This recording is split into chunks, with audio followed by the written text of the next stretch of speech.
But the main thing is what? The p-value. A p-value tells you there is a hypothesis test.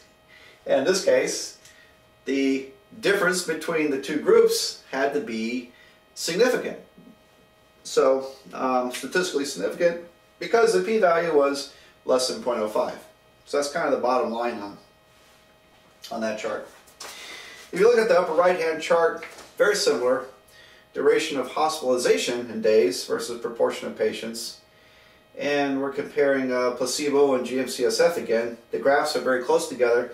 But in that case, the p-value is 0.11, which means that the difference you see there is not statistically significant. So really, even if you haven't learned this statistics with chi-squared, and you don't know what a logistics curve is, you can at least have a really good shot at interpreting what it all means based upon the p-value. So that was my point in doing this page here. And again, there are p-values all over this page.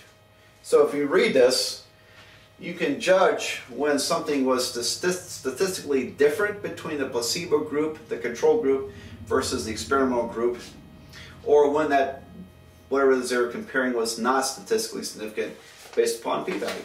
So as you probably see, the p-value is king here. And I see a couple of confidence intervals also for those interested in confidence intervals.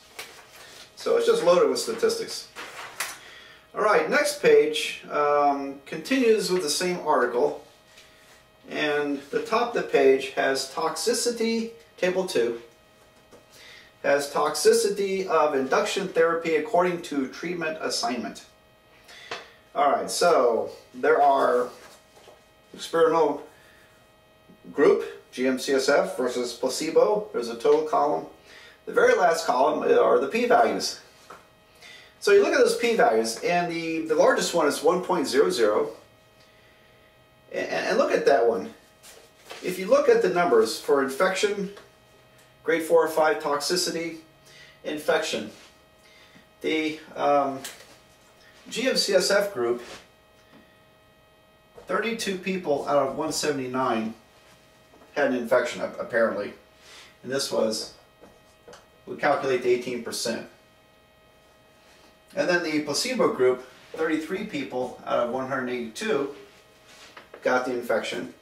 And that calculated out to 18%. These are so close together, for all practical purposes, they are equal. That's why you see a p-value of 1.00. Basically, p-value of 1.00 means the two are equal. There's no difference whatsoever between them. So, hands down. Now, looking on the right side there, the smallest p-value is 0.14. It's hypotension. And so if I ask this question, which of these factors has the most significant difference between the experimental group and the placebo group, the control group? Which of these factors has the most significant difference? Well, that would be the one with the smallest p-value, the hypotension with 0.14. Now, is that difference significant? No, it's still greater than 0.05, isn't it? It's still greater than 0.05. However, of all these, it is the most significant difference. So, anyway, bottom of the page, let's see, table 3, results of induction therapy according to treatment. And again, they have the two groups, control group, experimental group. And here in this chart, they give confidence intervals. So somewhere in these charts, often they'll tell you what the numbers are telling you. So here, just below the first line of the chart, they have number of patients, parentheses, percent of total, parentheses, 95% CI, which means confidence interval. And so in complete remission, under GM-CSF, the confidence interval was between 44 and 59. Anyway, you can pick up some data from that. That's maybe interesting. All right. One more page from this article. I think it's the last page, 1676, for the New England Journal of Medicine. Very bottom left page, similar chart to what we just read. Has a confidence interval or two in it. And the upper right, it has yet another logistic regression. And was there a significant difference between these two groups? No, because the p-value is 10%, 0.10. So there was no significant difference. You also see that it gives the median survival, 95% confidence interval. So all kinds of great statistics in these charts. All right, I think I got one more page to talk about. This came from a different journal, and it's QT dispersion and myocardial viability. I believe this came from a cardiology magazine, which I have in my office, or journal. And on the top of the page, Table 3, PET and ECG data, patients grouped according to FDG uptake of the infarct region. I have no idea what that means, but some of you do, because you're headed to nursing or some kind of medical field. But this chart gives, it's kind of interesting to me because it lists the mean, standard deviation, and median, and then a confidence interval of two different groups. Now they compared two groups, one where the average FDG uptake was greater than 50%, that's the left-hand group, and there were 27 people in that study. And then the right-hand section was the average FDG uptake for less than 50%, and there were 17 people in that study. So you look through that and you can kind of figure out what's going on. But it's funny because they give the mean standard deviation information there, from which you could get, and also the sample size. From all that, you could calculate the confidence intervals if you had to. And it's also interesting they use the median, and they made kind of a big deal about the median is sort of statistically useless, but not really. It's the median. You compare the median to the mean, you can tell if there's some imbalance in those groups. You remember we talked about the when the mean and median are considerably different, there's quite a bit of imbalance in the data.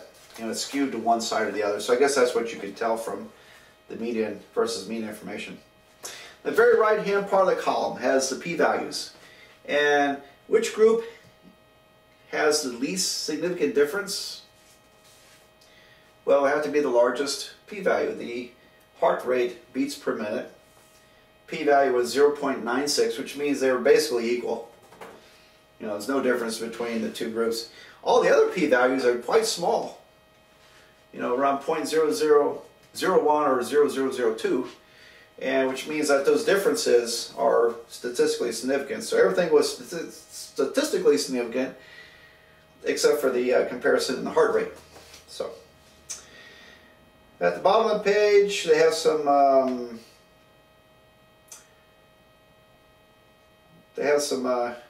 interesting stuff here. I think the left-hand chart is regression analysis using a dummy variable. That's something we'll talk about in Chapter 10. And the right-hand chart is definitely a Chapter 10 item. So we'll leave the regression analysis for Chapter 10. So anyway, that concludes what I had to say here. I wanted to give you some examples of journal articles. And you've taken the midterm from me, then one of your questions will be a page from a journal article, and you'll have to interpret some of the statistics on it. You won't have to interpret the medical stuff, just the statistics. So that's why I like to go over this. All right, well, that not only finishes Chapter 7, that concludes the material that I use on my midterms, Chapters 1 through 7. And mostly it's Chapters 6 and 7 is where most of the problems come from. And so, but the other earlier chapters are important because they lay the foundation. So what we've just done is we've gone through and studied kind of the basics of single variable statistics. And starting in Chapter 8, the second half of the course, we'll study the basics of bivariate statistics, comparing two different variables. So that's the idea. So I'll see you in Chapter 8.